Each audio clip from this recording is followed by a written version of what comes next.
Look at that rascal. Got ourselves a cat. Tommy, you want, or yeah, you grabbing that thing, we'll check it out. Look at the size of this guy. Is he in there pretty good? Yeah, you got him like all the toes. Yeah, look at that. He's is a big old lean Tom. Look at him. Look at them spots. Got the nice tufts on his ears. You guys was with me when I made this set, or we were checking this set. And just a little tinsel above it, right on this edge. This is just a perfect wooded edge to get these old cats and that type of thing. It doesn't take much. All right, trappers. Well, let's go ahead and redo this cat set. Yeah, we got a good one there. That was, you know, in this time of where coyotes ain't worth anything, I mean, that's what I'm going for right now. I mean, yeah, I got coyote sets out and stuff like that, but the fact is that's what you're coming to Kansas for. And that's probably my second best cat. With my first best cat was probably up in the Standing Rock Indian Reservation, and that was kind of a big mess up there, but it was a beautiful cat. If I find it, I will pass it. I'll try to get it on here. So basically, guys, as you recall, we just had a little dirt hole type, a little small dirt hole walkthrough. And the emphasis, you know, to let them know that they're here, we got ourselves a dangly, a little dangly garland. And it's just a walkthrough. There we go. So we're going to remake that right there. So let me go ahead, check pan tension. I think it wouldn't hurt if it had a little bit more added to it. Sometimes on these old bridgers, you'll have them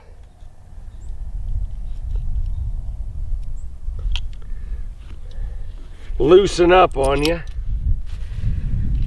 But fork coiled bridger, O'Gorman modified, all the good stuff from, you know, these are still wonderful traps.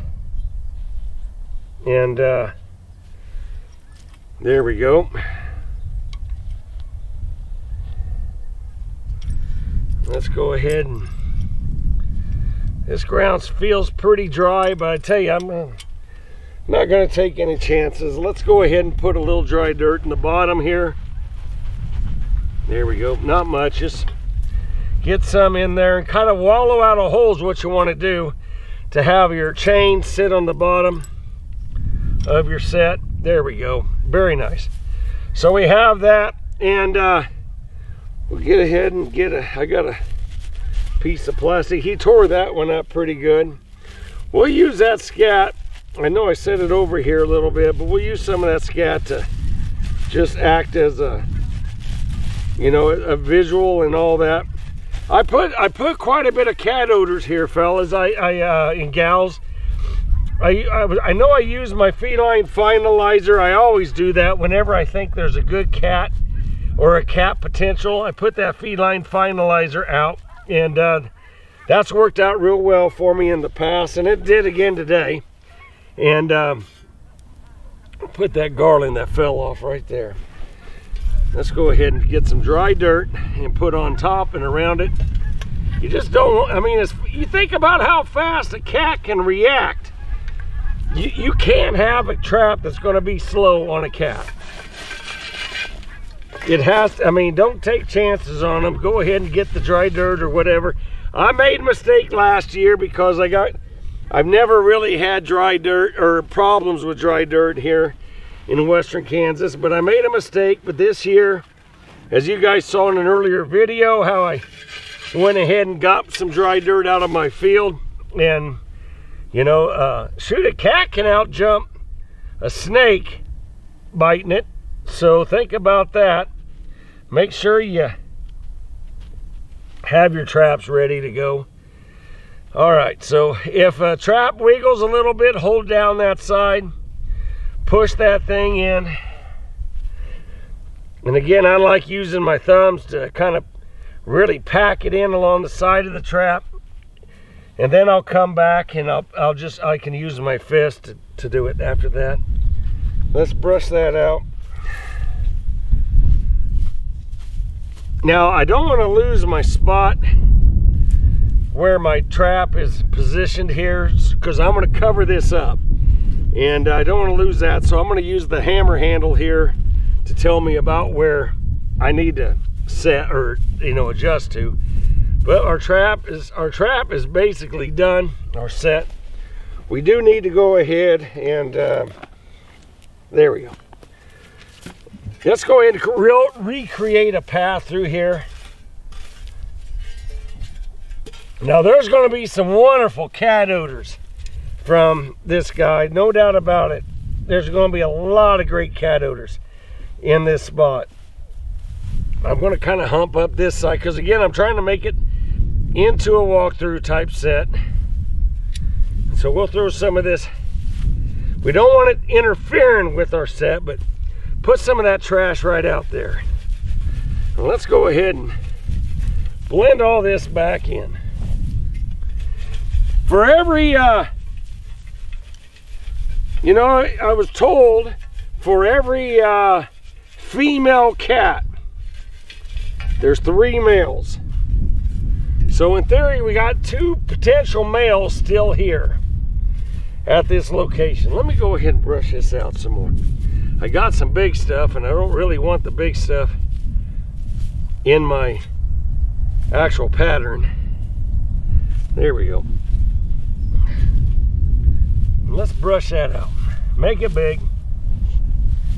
Yeah, very good.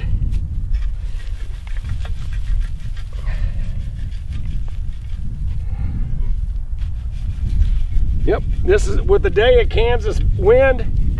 This set will be aged in. Just put that slag out of the way. Use it as guiding. Use that slag as your guiding. We're ready now to go ahead and think about the bait and lure. Yep, there's my hole. Right there. Yeah. Already still got it. I'm going to put in a second hole. Nice.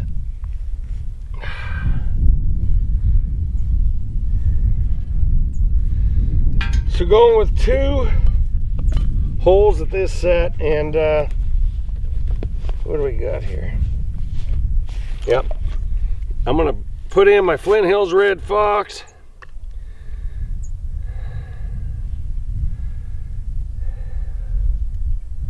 That's nice and deep in there. It dropped in nice. We're going to use the Flint Hills Red Fox. I got my... I'm going to put some Oklahoma Suicide in the other. Let me let's go ahead and just use a stick here. We're going to put the Oklahoma Suicide on the other cat. It has attractions to cats as well, but we're also going to use our feline finalizer here. All these are proven odors that attract both coyotes and bobcats. So I don't mind using them as together. If you don't know anything about your own particular lures, then I think you ought to go ahead and try them individually, things like that. I'll stick that piece of wool down there in that hole too. There we go. And let's go ahead, put some feline finalizer. I'm going to put that up high. I just need to find something that I can do it. Right where that hammer is, let's put the feline finalizer kind of right in the middle up high. There we go. A nice dollop of feline finalizer to kind of get them. And I have this, my new one I've been trying here, this new odor, and I call it DC. But I use it at the other set as well. But we're going to add some cat odors here, which I don't really have to now because I already caught a cat. But just go ahead and add some cat odors of the DC odors that I'm using right now. And but no, we got a beautiful cat. Looking forward to showing it to you. I'll hold him up, show you how big he is. But I think we got it. I think we got ourselves a cat. Predominant wind coming at me right now. Now, if it turns out tomorrow that this wind shifts and it comes back the other way, I can always come back in and poke a couple holes on this side to get them that way. So right now we got it remade. I have my attractor. We're good to go. There is the completed set right there. Let you guys see that. Double punch hole, walk-through set. The teaser right along the edge of this thicket here, of locust thickets, what we got here. And a lot of pheasant are in this area as well. You see, we're not that far really inside of that thick timber. Is you got a brush pile, you know, there's a lot of stuff in here.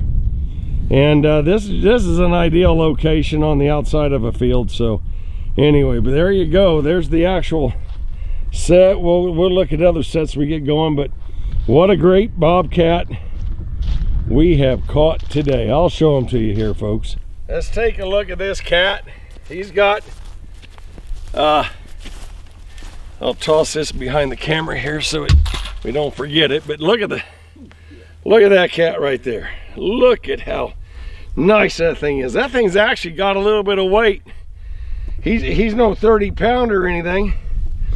We also see he's got some nice color on the back of him as well. I mean, he's what you want in a cat. He's what you want in a cat.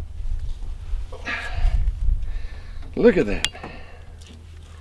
Just a gorgeous cat. So, all right, we're gonna keep going down the road. I'm looking for cat number 3 on this trip now.